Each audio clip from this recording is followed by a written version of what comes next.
Welcome, everyone, to the first Weighted Arrow Archery podcast. We're going to be giving her the test run here. Got some very basic equipment, filming off of an iPhone, and we got this Rode mic right here. Just testing out, see if you guys like this. So, before we get into it, if you guys comment on this video if you see it, tell us if you want to listen to podcasts, or tell us if you want them on Spotify, whatever. We will try, see what happens, and maybe upgrade some gear here in the future. So, first guest on the podcast, I guess, is Ryan Painter, my good buddy Ryan Painter. A little bit about how we met. We go to college together, and just kind of struck up a conversation one day in right at the beginning of November, and figured out we both like hunting, and so yeah, that's basically how it all went down, and we have since then had a lot of awesome adventures. So Ryan, introduce yourself, tell us about what you love to do. Yep, my name's Ryan, and yes, just started bow hunting in high school, and really just been getting after it since then. Put down the rifle and just kind of dedicated all my time, September to December, archery hunting, everything, and starting to get into a little more western stuff, thinking about doing some mule deer, and been trying to get after some antelope, but it's pretty scarce in Nebraska right now, and obviously with turkey season coming up, we'll be getting after them, and I'm sure Ashton will hit on that a little later. But oh yeah, so basically kind of what we're going to start off here is the 2023/2024 hunting season, everything we went to. Ryan will be covering stuff when I didn't know him, because his hunting season kind of started and ended early, and I had a wild year. Was able to take part in a Colorado OTC bull, which is a video hopefully you guys have seen, and shot quite a few deer with the bow. Strictly bow hunted this year, first year I've done that, and so yeah, me and Ryan went antelope hunting, which was a disaster, but it'll all work out. Okay, who wants to start off first? You, me, 2024, 2023 hunting season. I'd say mine's a little less action-packed, so I could probably get through a little better. Get through what you did. But, so anyways, my season started off, I put out some cameras in the end of May, just because I like watching them grow all summer, just like everybody does, and really focused on getting some good protein for the deer, started feeding them a little bit, and saw some really good antler growth on a lot of my 3-year-old bucks this year, but just rifle season was really hard on them, and I don't know what it is in Nebraska right now, but my area at least, the does are just really scarce, and seeing a big buck to doe ratio, which you kind of want, but not necessarily. And well, anyways, I guess fast forward, and June and July start getting my cameras in spots where the deer are starting to hang out, and find a couple bucks that I get interested in, and ultimately picked out one that I knew I wanted to kill, and ended up shooting him on September 3rd. You want to tell us a little bit more about the habitat you're hunting? Obviously don't go into specifics, but just kind of what you're dealing with here, kind of lay out the picture of this type of habitat. Me and Ryan grew up about 3 hours apart from each other here in Nebraska, and we hunt very, very different. I don't know, the deer are different. They act completely different, and they live completely different. The whitetail deer, what I'm speaking of right now. So, yeah, go a little bit more into the specific habitat in the area, kind of where you grew up and what you're hunting. say so. Just since I started hunting, it's a lot of meadow ground, low grasslands, and just big cottonwood groves and a few oak trees and cedars mixed in. But it's mainly just cottonwoods, and the specific pieces of ground I hunt and what I really like to target myself is like the travel corridors they're using are these sloughs. They're not necessarily creeks, but just the lowest parts of these hay meadows, and they're just really using that as cover because everything's around roads out there, and you got ranchers driving around, and they don't want to be seen, obviously, early season, and it's full of food for them too. So really, it makes great bedding with all the reeds and stuff. It's thick. They got protection from predators, and it's really just all they could want. So I really like to key in on them, hunting the edges of those. And What food source are they targeting this time of the year? Our season opens September 1st here in Nebraska. So what food source do you think these deer are targeting? so, I know my deer specifically on these meadows, they're hitting clover really hard is what's coming back because it's just been hayed most of it, so it's got that nice crop of clover, and hunting right on the edge of a cattle pasture too, so that's grazed down, and they're just getting whatever fresh brome and everything that's coming back up. But they're not the most nutritiously fed deer in this area compared to the corn fed deer, and so you see that come into play a little bit. Like, it's a little bit harder to pattern when they're not coming to a cornfield every night and you're having to constantly wonder where they're going to feed in the grass just in this big wide open pasture. But otherwise, the reeds, yeah, they definitely just hug the edges of that and are just eating the clover. Yeah. But Yeah. so that's what I kind of keyed in on, was there went and didn't get right down in the reeds with them, but just you can visibly see where they're traveling through, where it's knocked down. So putting cameras on there, and where my stand was, it's a pinch point right in between this big cottonwood grove and another cottonwood grove, and it opens up, and you got two fence lines that are just about 40 yards apart, that they're just traveling that fence line on the edge of that slough, and they're bedding in them cottonwoods in the slough. And And are you hunting in like ladder stands or mobile equipment or? mainly just ladder stands is what I'm running, just because I like to not have to pack anything in other than my bow, and just makes for a quick, easy setup in case I'm running a little late with work in the afternoon sometimes. And so I guess going farther into it, I had this buck. You'll see pictures of him on the thumbnail and such, but pretty nice 5x5. Ended up scoring 161, full velvet whitetail. Had him patterned super good, daytime, everything. Traveling with this bachelor group of bucks right down this fence line every day, about 7:30 at night. And so I get out there opening morning, just because everybody wants to hunt opening morning because you're itching all summer, and get out there and see every single buck other than him out there in the pasture. Had pretty nice 140-inch 4x4 come in to Did you name this buck? 30 yards. I did not. You did not No, name this I buck? did not name this buck. I have in the past in high school, and I just could never seal the deal, so I thought maybe I was cursed or something. Yeah. So no, I didn't end up naming this buck, but I actually did have 2 years of history with him, and believe it or not, actually he blew up from probably a 125-inch deer last year to all the way to 160 this year. Mm-hmm. So it's just amazing what another year can do for those Nebraska deer, just with the mineral and everything in their soils, and just giving them the right nutrition in the summertime.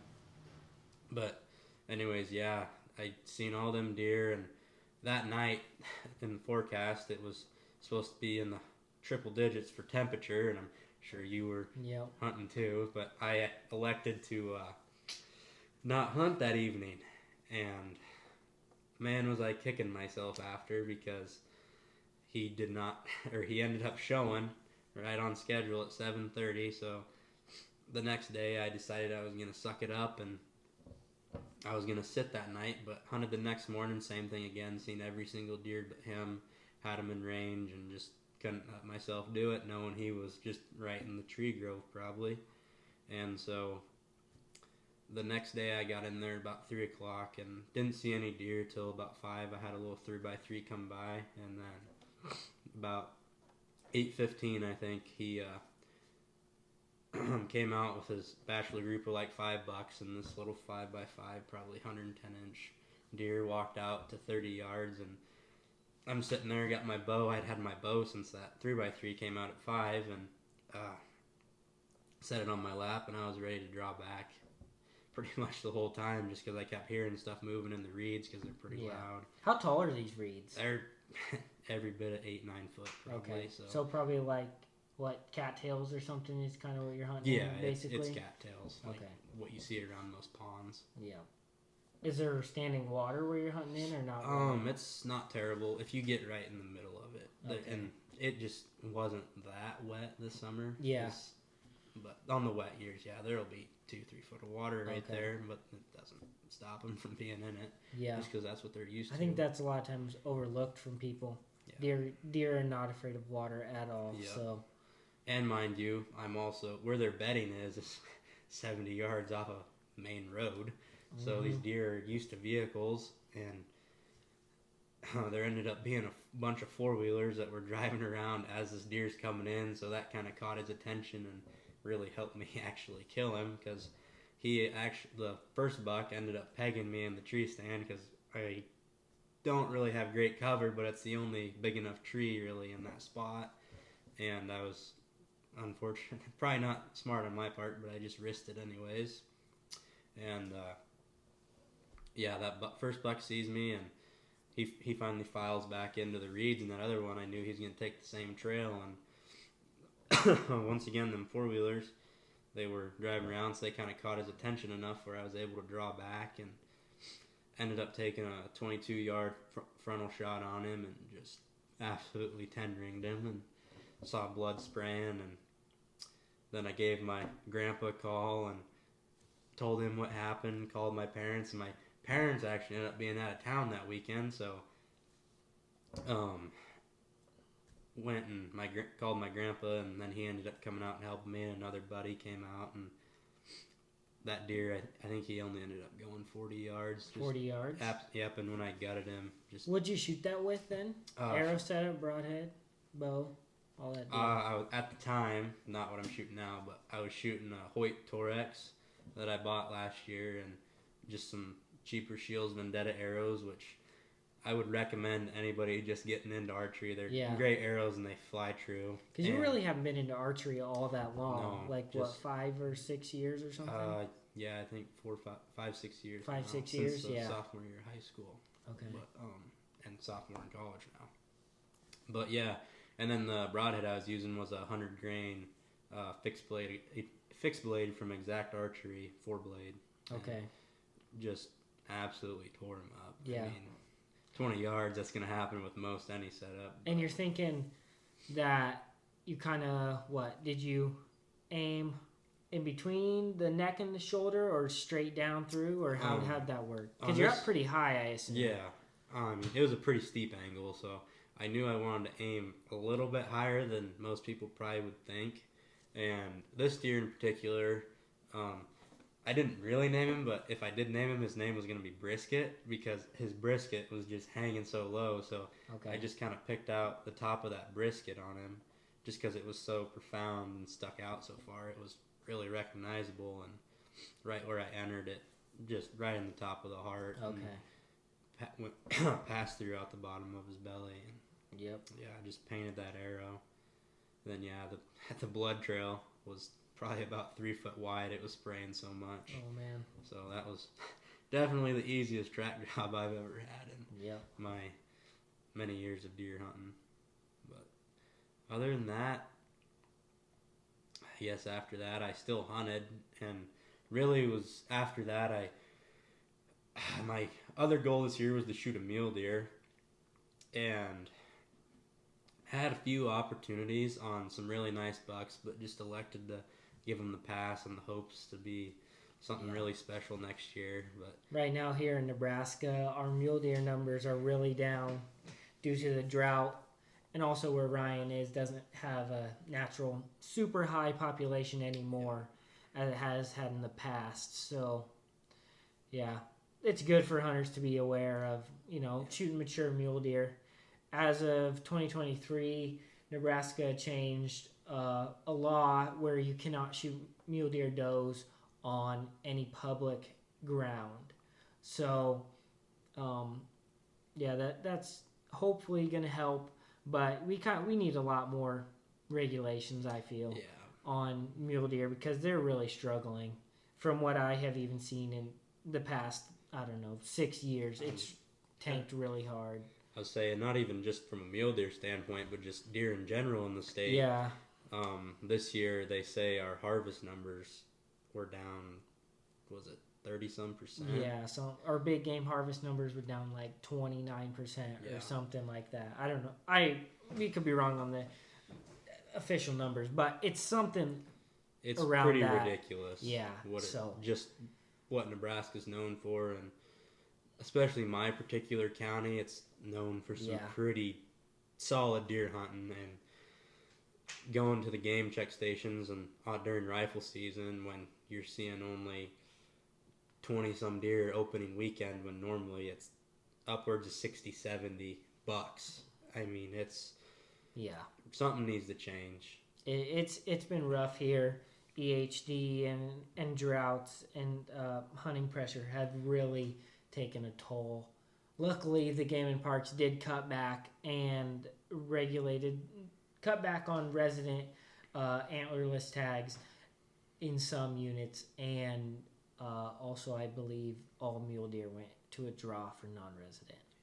So, but I guess yeah, we'll finish up on my archery season. So I mean, we can kind of go in more chronological order because you got into some different. Yeah, the same day Ryan shot his buck, me and another buddy, we were hunting up about an hour and a half north of where I live. So still, I live in the northeast portion of the state, very close to kind of the Iowa and South Dakota border up in the northeast corner.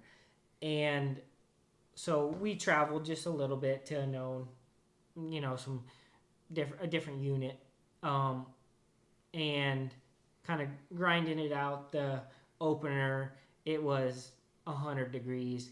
And then September 2nd, that's the day Ryan killed his deer. The morning hunt just didn't even see any movement. So we're kind of just hopping some public land.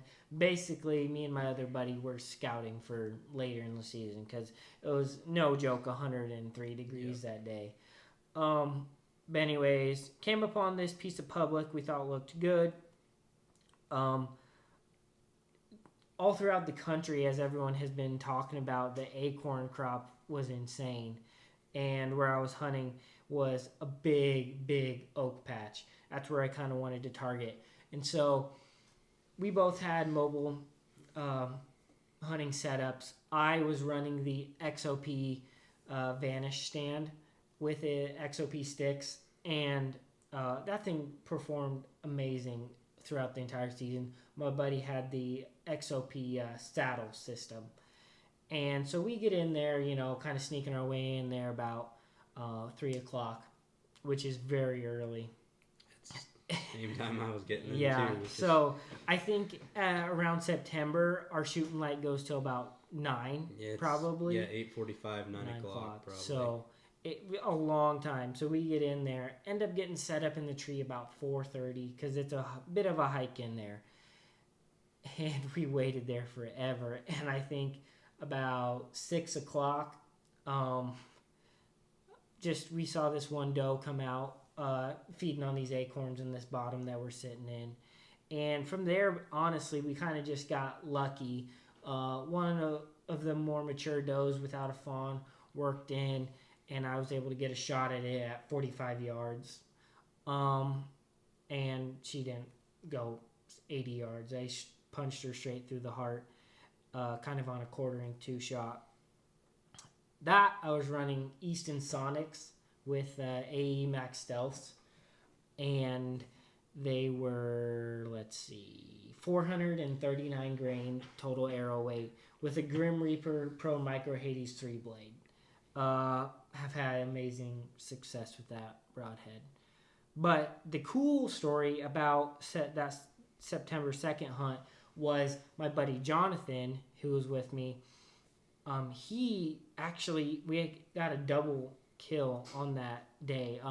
We're sitting in the exact same tree. Well, me on one side in the stand, him on the other with the saddle. And about a half hour after I shot my doe, another one worked in, and he was able to smoke it at 15 yards. I don't know. I get a little trigger happy, so that thing was at 45, and I was like, it's dead. It probably would have came closer, but I wasn't letting it up. I was hunting with the Phase 4 33, so really liked that bow, and killed actually 3 out of the 4 deer that I killed this year. But anyways, I guess in chronological order would be my elk hunt. Moving on, elk hunting. So I kind of took a break from that September time until the 18th of September when we left for Colorado OTC elk hunt. With it being really dry here in Nebraska, I actually started bean harvest in September. And right after I think September 6th was the first day we started harvesting beans. So kind of had a lot of work there. Was not able to find a good buck in early season, and I didn't really try, to be honest. But because I was looking forward to this elk hunt, so me, my dad, my buddy Luke, and one of his other friends, we're all going elk hunting OTC. Me and my dad decided to not buy tags, which was, I think in the end a smart decision. They're fairly expensive. I mean, they're the cheapest elk tag, but for the hunting experience, they're actually quite expensive for Colorado. So I'm not going to say any unit names, nothing like that. Not really any part of the state, just because it is such a heavily pressured area. But anyways, the first spot we went to, 30 cars in the parking lot. It was ridiculous. And everyone was telling us no elk. So we pick up, move, drive across the state, and are hunting some different areas. This time we're not really in the mountains, to be honest. We're hunting that high country, like desert-ish area, about 9,000 feet. And so we got in there about the second day we've been hunting, because we didn't even stay at the first spot. We just said, let's get out of here. Drove through the night, and we get to that spot, and me and Luke, he has a tag. Me and him are kind of driving roads, doing some scouting. We get on a group of about 12 elk or so, a herd bull, satellite bull, and the herd bull's cows and stuff. They were working up this real steep ridge off the road that was actually private land, but it was only about 300 yards from where we were hunting on this public ground. So we waited and then went back in there in the morning, kind of found them bedded down, and for some odd reason, all those elk blew out of there. I don't know. They just that herd bull got nervous about something. We didn't even push even closer than a half mile from them. So we were a ways and in cover. So it couldn't have really been us that spooked them, I don't think. I don't know if who knows. But anyways, they bust down into this different valley. And the herd bull gathers up all his cows and everything, is what we think.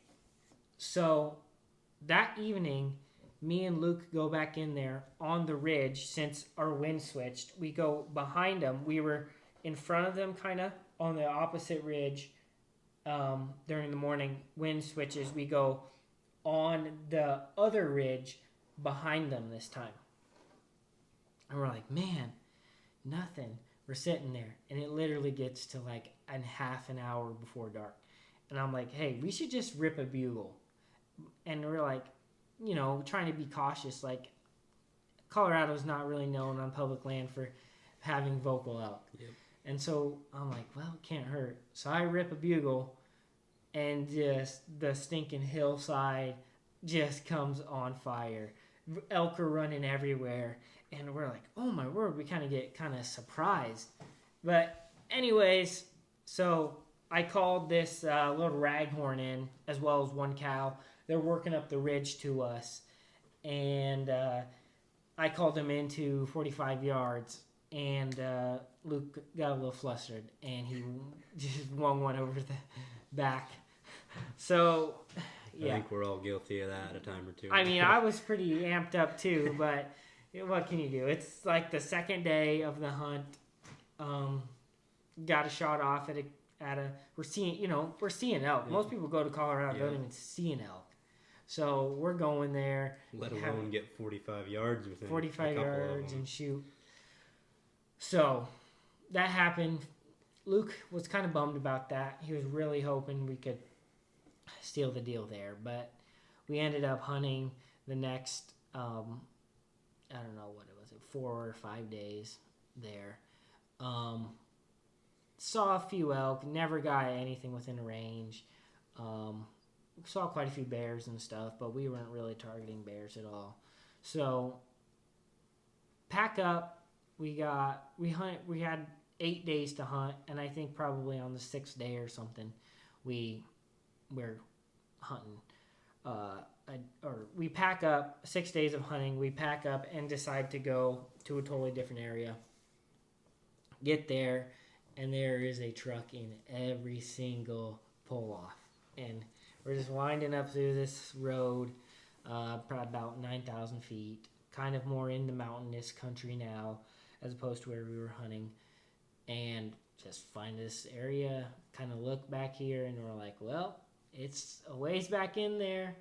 We're going. So we hiked back in there, and up to this point, we had not camped in the backcountry. We were truck camping, because we didn't need to backpack into the places before. So we load up the packs, hike in. I don't know.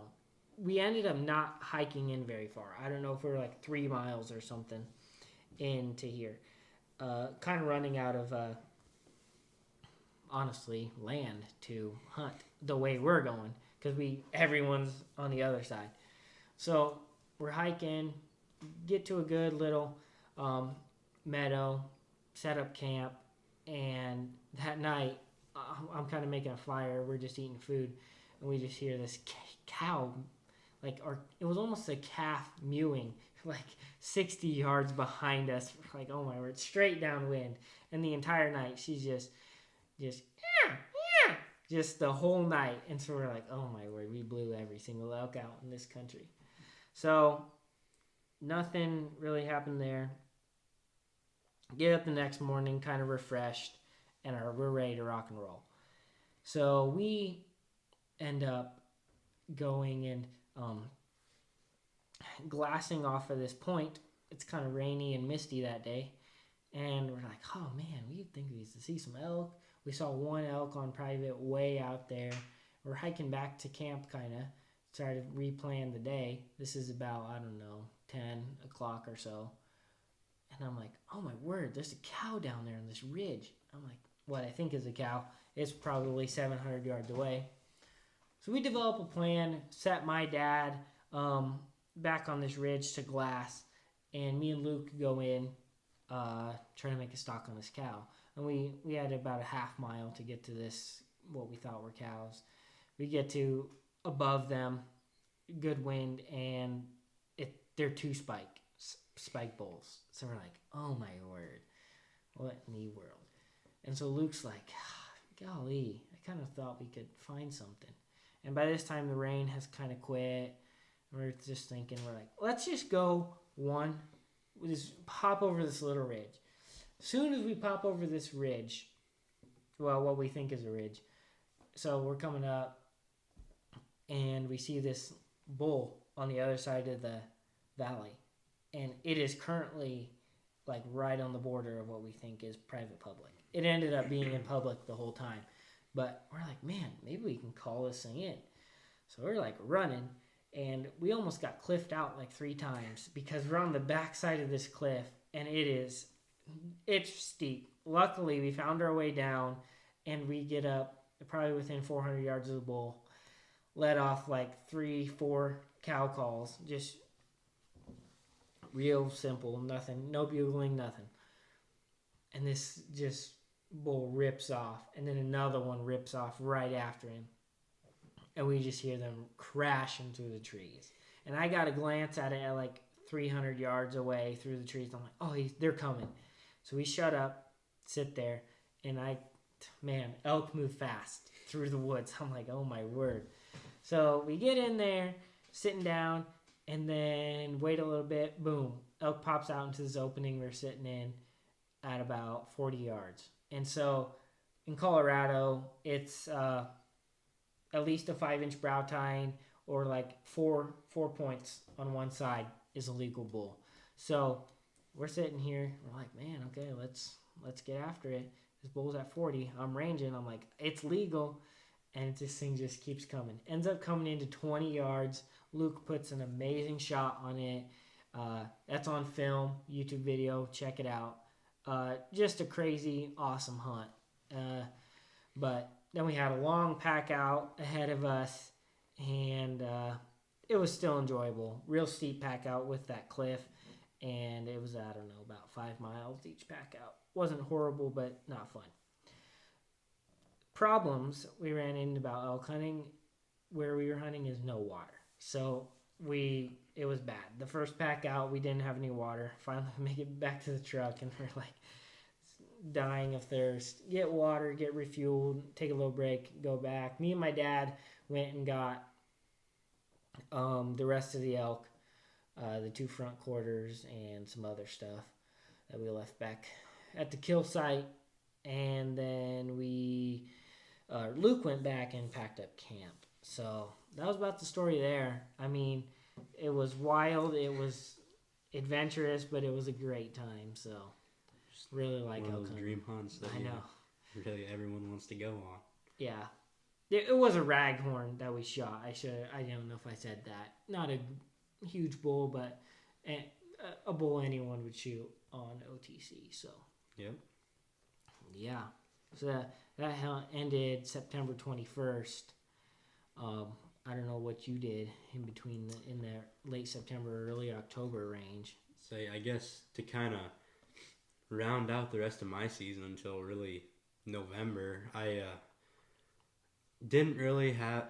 Once you shoot a 160, second day of season, it's really hard to just put yourself on another buck. Like, I'd put all my energy all summer into him. And Yeah. of course, I was running other cameras different places and did a little calling around and got some permission pieces and was just pretty well just hunting as much as I could, trying to get eyes on a deer, even if I wasn't having anything on camera. I mean, like I said, I hunt this big, wide open, these hay meadows and little cottonwood groves everywhere, so there could be deer bedded up somewhere all day that I'm never going to get on camera because they don't move that much early season because they don't need to. They got water in those sloughs. They got food. So. And you're primarily in cattle ranching country. Yeah. So very little there's no ag. There's no ag fields around anything that I'm hunting. So they have no reason to travel at all. Yeah.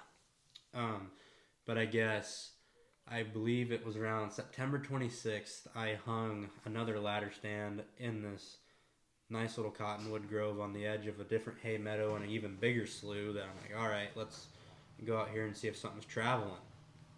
And so I sit there the first night and didn't see a single deer.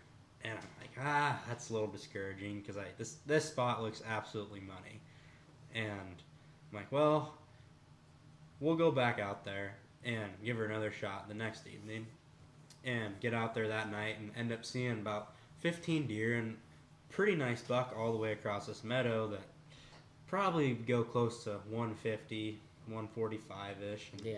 A deer I'd be happy with putting another tag on. But like I said, it's a huge meadow. He's probably 600 yards across. He's got no reason to get over to me, and he's bedding in that other cottonwood grove, so there's no way I can get in there on him unless I make a stalk. But at that point in the year, that's not really something I was willing to do, to blow him out of there onto the neighbors or anything. And I guess fast forward, I got permission on a piece farther up north of where I hunt in some hill country and a few little canyons and stuff, some more oakwood bottoms, like you said, keying Okay. on those acorns as their food source, and just trying to get a little bit different scenery because I've been staring at the same deer in these hay meadows for probably 3 weeks straight. Yeah. And whenever I could get back, like you said, I'm from 3 hours away from where we are going to school, so it's a chore to get back and get enough time to get some hunting in. So Yeah.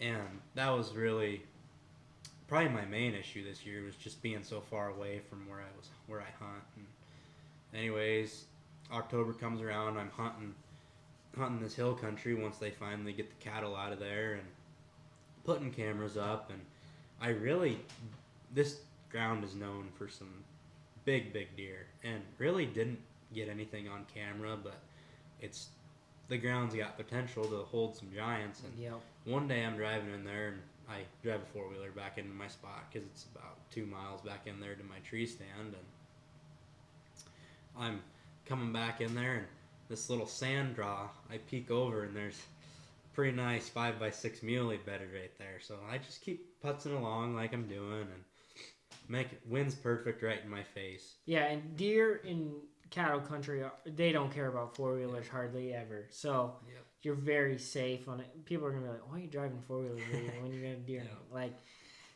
they're used to it. Yeah, It's so... They're used to all kinds of commotion. Yeah. I mean, shoot, there's plenty of ranchers that talk.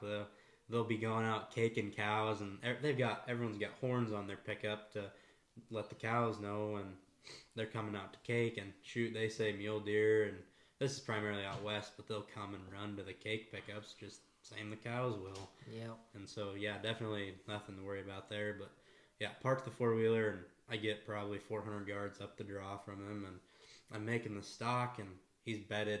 Get in on him 40 yards. And I'm looking, he's probably 160-inch mule deer. But unfortunately, not unfortunately, but I gave him the pass just because I thought he was a pretty young deer and Yeah. has potential to be a giant Nebraska mule deer. Yeah, Ryan has patience. I do not. So, But yeah, and then come up over the hill on this deer and another buck, a buck I would shoot, and it's a big old forky, probably 30-inch spread on this fork mule deer buck, but he was probably a 5-6-year-old age class deer or something I'd shoot just to get him out of the gene pool. And these bucks end up fighting and chasing each other around and end up running off. So I go get settled into my stand for the night and not much action. And I end up seeing that forky a couple other times throughout the season, and really just nothing other than that. I mean, I really didn't have much action, I guess, right up until November. yeah, October was slow here. We had one cold front, was like, what, first week of October? Yeah. And it wasn't even that great. No. I just got back from the elk hunt. I maybe sat a few times, but I was like, eh. So, yeah. October wasn't great this year, I guess, personally. The end, though, of October ramped up really fast, actually. I killed a doe the 25th back here, where I hunt on some permission ground. Nothing really special there. I had at one point though, like October, it had to be, well, no, first week of November. We had a snowstorm October 30, Halloween. Yep. I think so. Yep. Back here we did. Where I'm hunting is like, back home is agriculture country. So if there's trees, there's deer in it. Yeah. And there's barely any trees. So it's difficult. Yeah. But I guess, nothing happened the end of October for you? I killed one doe. So nothing really happened for me till the few days before rifle season. Yeah. So I guess I didn't know if there's anything you wanted to talk about before that. I mean, I got in on one buck right at the end of October, real rainy day. Had him at 41 yards, but he was kind of in the thicket, and I was on the ground. I really didn't even I didn't even try to shoot him. He just gave me the slip. So, I guess it'd be the first weekend in November was yeah. the weekend before rifle season. In Nebraska, our rifle season second weekend in November, primarily. Yeah. And so I was trying to get my hunting in before then. Actually, they changed the rules now that there's an early landowner season. Mm-hmm. So, and for rifle. Yeah, for rifle in Yep. Nebraska. So I'm out hoping some deer getting pushed around this property that I'm hunting up into the north end of my county, and another buddy's with me, and there's just shots cracking off everywhere, and we're just not seeing deer. So Yeah. like, what the heck is going on? And so yeah, that morning shots everywhere. We're like, well, maybe they'll calm down by the evening, or they'll get pushed to our property for the evening hunt. And we go out that evening, and I think this is November 3rd through 5th area, and the deer just something clicked and they turned on. The weather was really not great. We had a really warm November. Yeah, and December. Yeah. It was weird. So. And for whatever reason that night they really turned on and were responding to calling and we had rattling. a pretty good cold snap the first week of November, if I remember, right before rifle season, which probably means we should have killed something, but none of us did. I was hunting that night that I'm talking about, and I ended up seeing probably 15 deer, and I actually had a pretty nice 140, 150 inch deer come in. But once again, this property I'm hunting, we're really trying to manage deer and just grow some absolute studs, and this deer just didn't have the looks to me to be a 4 or 5 year old deer, and obviously he had made it through that opening weekend of rifle or landowner rifle. So I'm like, well, something I've always said is bet on the deer rather than the hunters, because I think deer sometimes have more brains than some of the rifle hunters in Nebraska. But yeah, so elected to give him the pass, and really nothing the rest of that week in November. And I guess I was only in the stand with my bow. I came back home early from school and hunted the Friday before rifle season, and I do remember that morning was pretty cold and frosty the day before rifle, and the bucks were on fire that day. I ended up seeing 13 bucks the day before rifle in the morning, and a lot of, again, younger age class, 2 and 3 year olds. I had one probably a 4-year-old 5x5 come running by, and just kind of elected to give him the pass again, because I'm just too picky, as Ashton would say. But ended up killing a double on coyotes that morning, actually. I lip squeaked 3 of them in, and I ended up shooting 2 of them at 45 and 50 yards, and that was still with my Hoyt Torex at that time. So then I guess going into rifle, probably. Yeah, I mean, I had a little bit of action during the first week of November. I actually took off all that week from work, and was hunting 2 different properties. And the day I hunted the different property, every single buck on the one walked in front of my trail cam. So they would have all been at 25 yards. Nothing was too big, but I am not picky. I think I had maybe like 125, 130 inch deer that I was kind of wanting to shoot. And he walked by there 25 yards, hit this scrape. But 2 days before rifle season, I was in the stand in the evening and sitting there all day. And I had this buck walk by, 5x4, nothing too special, but I just made a bad shot and hit him square in the shoulder. He's fine. He did not die. So that was a bummer, but it is what it is. It happens, So I was happy that the deer was. I tracked him over a half a mile on just barely any blood. I didn't see him again the rest of the year, but I didn't really hunt there much. rifle season for you. You were a guide. Yep. Kinda. So unfortunately, put my bow down for the opening weekend of rifle, even though you can still hunt. You're not hunting though, right? No, I'm not hunting. Yeah.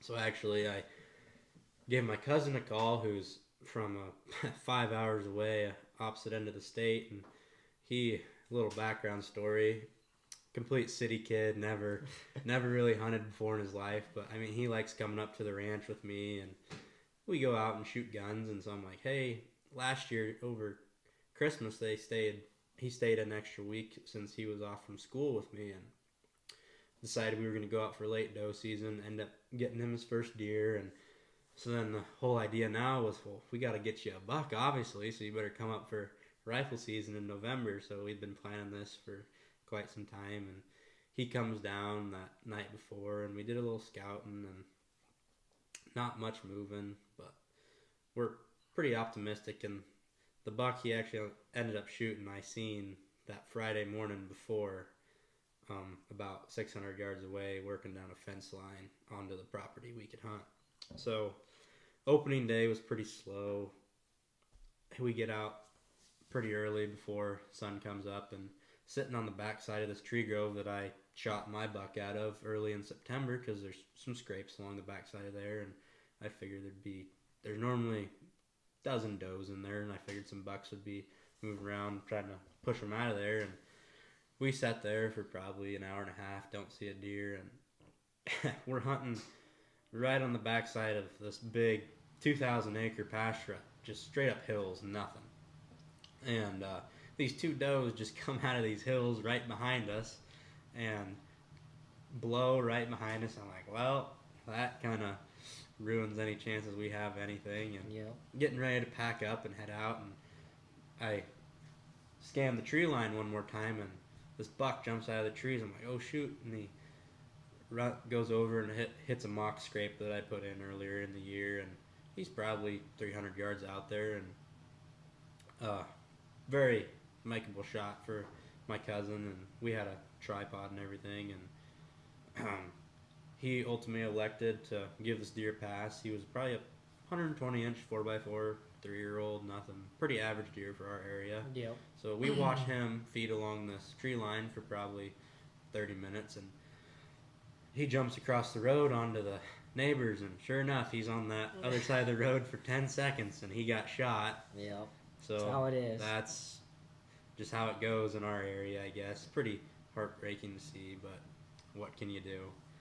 But so that was it for our morning hunt, and my sister was just hunting up the road from us, and they seen a few, but nothing really that caught her eye. So we kind of called her quits for the day and go out for the evening hunt. And I'm sitting on this big meadow where I'd previously seen that pretty nice buck walk across when I was with my bow that Friday, and we're sitting there, and we're covered up in does, like perfect what you want for November. There's gonna be bucks pushing them, and just nothing coming out. I mean, all my family's sitting on, we're hunting a couple thousand acres, and there's 4 of us out there that had tags, and so we got it pretty well covered. I mean, we can see quite a ways, and we're just not seeing bucks. The does are moving like crazy, and then right at last light, we see this buck go running across this pasture. And it's probably 3/4 of a mile away. So my cousin and I take off running, and I figured 3/4 of a mile I can see antlers. It's probably a pretty good buck. Big.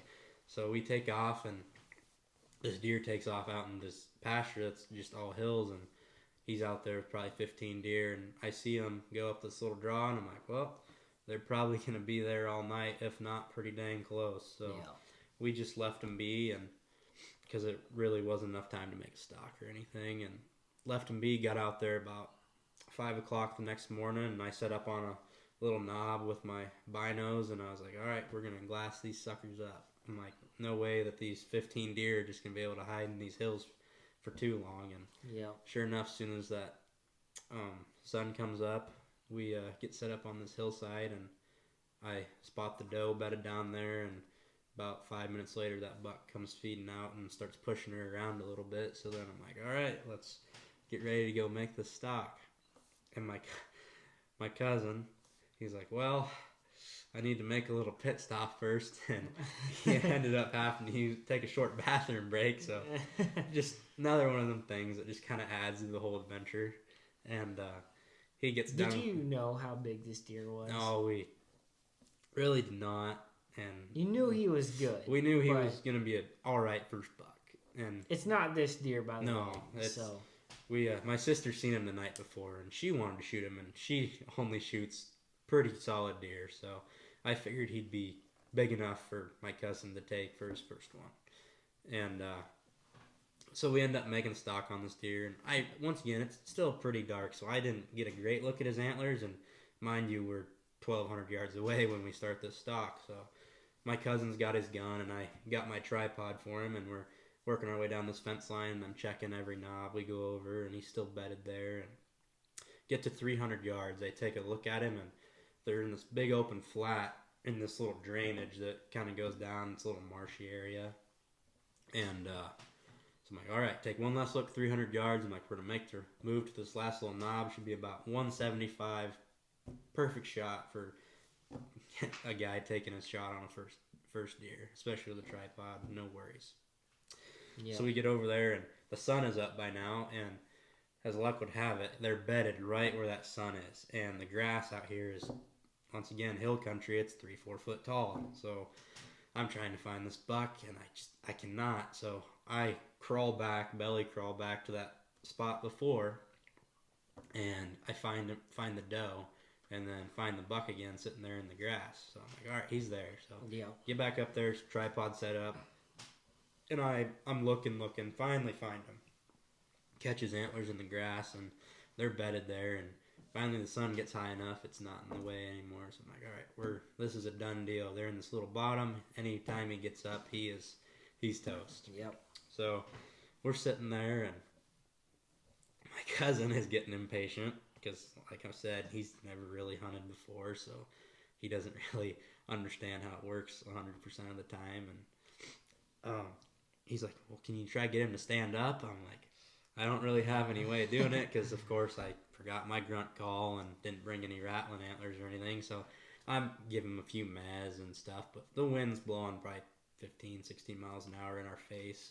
Just perfect stalking conditions. And I think the doe actually stood up 5 or 6 times in the hour and a half we laid there, and he got up once, but just for 2 seconds, which I wasn't really willing to have him take that shot or take a bedded shot on this deer. And of course, once we're sitting there, I see he's a pretty nice buck. Like I said, grass is tall. Still don't really know how big he is, but I can see antlers. So I'm like, we're gonna kill this deer, and it's his last day up hunting with us. So I'm like, we're gonna seal the deal here.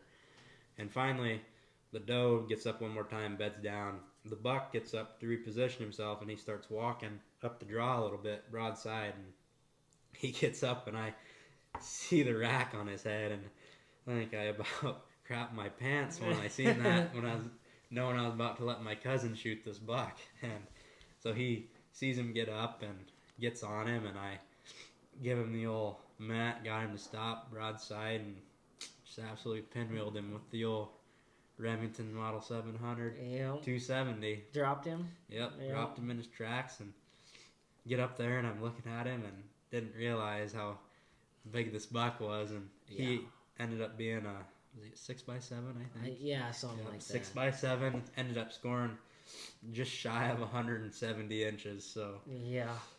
You're sending me pictures, and I was like, oh my word, what a lucky dude for his first buck. Yeah, my cousin, being him, doesn't even know what he just did, what some people go their whole lives without seeing. He does on his first buck, and personally outscores my biggest buck by almost 8 inches, and I've been hunting since I was 10 years old. Same with you. I mean, just one of them things, but gotta be happy for the guy, and I'm sure we just made another lifelong hunter, which is all you can really ask for. You need to bring him over to the dark side of bow hunting. I know. Get him over here. Yep. So and that really about wraps up our rifle season. We didn't. Well, not fully. Yeah, I guess we hunted. Yeah, but together for my family's rifle season, we didn't end up killing anything else. So. And you killed that buck the first week, right? Yep, we killed it the second day of rifle, second morning. Yep. And yeah, it ended up being probably biggest or second biggest deer taken in the county this year. Yep. And that's really impressive for our county. Yeah. And ended up, I took it to the taxidermist, getting it shoulder mounted for him. So it should be pretty cool to see that mount when it gets back. I'm excited. Yep. Alrighty, so I think get into yeah, one of the weirdest hunts I've ever been on in my life. So me and Ryan, I mean, I have kind of given up hope. It's the second weekend of rifle season. The property I've been hunting all year, the guy or my boss, it's actually some of my boss's ground. He lets one of his friends rifle on it. They shot a buck, nothing awesome, but and meanwhile, I have never shot a buck with my bow. I have killed like 10 does before this with my bow. I don't know. I just haven't gotten the chance to shoot at any bucks. So my standards are pretty much nothing. But anyways, I don't know, what is it? We didn't have class. No, you did have class that day. I just didn't have class. Yeah. So I'm like, well, I'm going to go deer hunting. And Ryan's like, I'll come for you, join you in the morning. I know your class is at 11 or something. Yep. And so I'm like, whatever. Go to this spot. We're driving in. We see a small buck on the road in the dark. Get into the stand. Put Ryan in a stand. And then, I go down, I don't know, 75 yards or something away. Also, mind you, this is the first time we have ever hunted together. First time we've ever hunted together. So then, I'm sitting there, and it's, I think it's like 2 minutes till shooting light. He texts me, hey, a deer walked under my stand, and Ryan's not going to shoot this deer. Plus, it's not shooting light. Yeah, not shooting light yet. So I'm like, okay, well, maybe he'll work this way. And he really wasn't working my way. No. Not entirely. And I really don't think if I hadn't have told you, you probably... I don't know, yeah. We wouldn't have known there was even a deer there. Yeah. Because I'm sitting there and just kind of staring down at the ground, waiting for it to get a little lighter, and look over, and he walked 2 yards from my ladder stand. I'm like, oh dang, there's a deer, and it's heading right down the draw, kind of towards him. So yeah, so I'm just kind of sitting there, kind of just spacing off, and I just look over and man, there's a buck right here. Well, I just like whatever, pull my rangefinder up, 36 yards. I'm like, it'll do. And so I just draw back 36, put the pin on him, 1/4-2 shot, bam, bury it, and it just whacks him right in the shoulder, and I could tell he wasn't doing good. Turned around and ran up the hill about 75 yards, and track job was nothing, just right to it. And I seen him as he was going over the hill too, and I tell you, his wheels were not turning very fast. No. And shot that with the Phase 4 VPA broadhead. A little different arrow setup, I guess. Victory VAP TKOs, 462 grain total weight, max stealth again. Went all the way behind the front shoulder. It entered because it was kind of 1/4-2. And broke its back leg, so kind of impressive. Broadhead didn't get it passed through, snapped the arrow off and everything. So. Yep. Crazy hunt. Yeah. And that was the only deer we seen that day. But yeah. Like I said, we shot it 2 minutes into shooting light, so we were probably being a little too loud for any deer to be there anyways. We were excited and it was dead, so. Nothing really happened too long. I mean, up until we went, I guess, tried to shoot some does, unsuccessful. Went antelope hunting, which was nothing really to talk about there. Just can't get close. I guess unless you want to talk about beginning of December buying the new bows. Oh yeah, I forgot about it. So that's probably for another podcast. Yeah. We both got new bows. We can go more into that setup. I'm shooting the Elite Omnia right now, and your VTM. Yep, shooting the Hoyt VTM 34. So we both got new bows December. And I guess January I went out and was able to shoot another. Well, I'm not going to lie to you guys. I thought it was a doe. It was a button buck, but it was on public land close to my house, and so I wanted some more meat in the freezer. Completely legal in Nebraska. An antlerless deer is anything with I believe it's 6 inches or less of antler. 6 inch or less. So, still just grinding with the bow, and was able to get a new one on the elite. So it was fun, but it was button buck. Yeah, it still tastes good. So never be ashamed of what you shoot, but sometimes this stuff happens. So I don't know. I don't have anything else to add. Yeah, I guess I hunted the rest of December.